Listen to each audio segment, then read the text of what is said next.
Nó móc xin à. Chỉ trong kia nó chụp bánh gì vậy? Ôi dạ.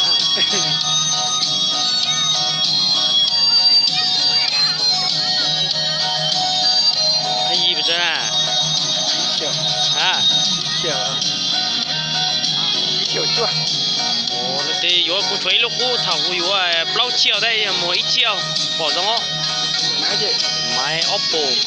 Oppo. Giờ này thì yo hai cũng ngắt thôi. Chiều đó.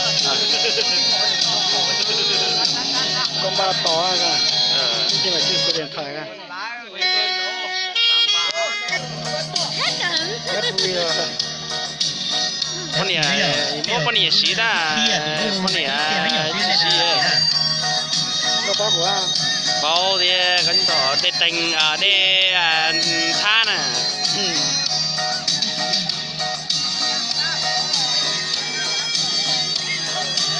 Có quay một cái họ tươi À, có quay một cái họ tươi.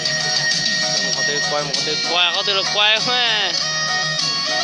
Đúng chưa hết tận nó mấy năm mà.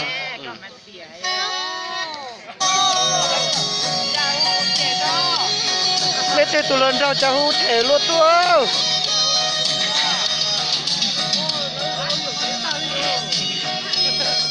Là cho chơi điện thoại là vô xa bùa nó ta cũng chỉ cả muối.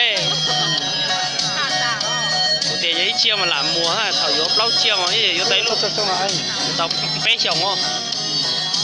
Con này xí ta, cái gì con này vô tới lúc chia đấy chị. Làm một con là chế theo của họ xí lúc vivo mà nó thế chị ha. Chúng này xí ấy.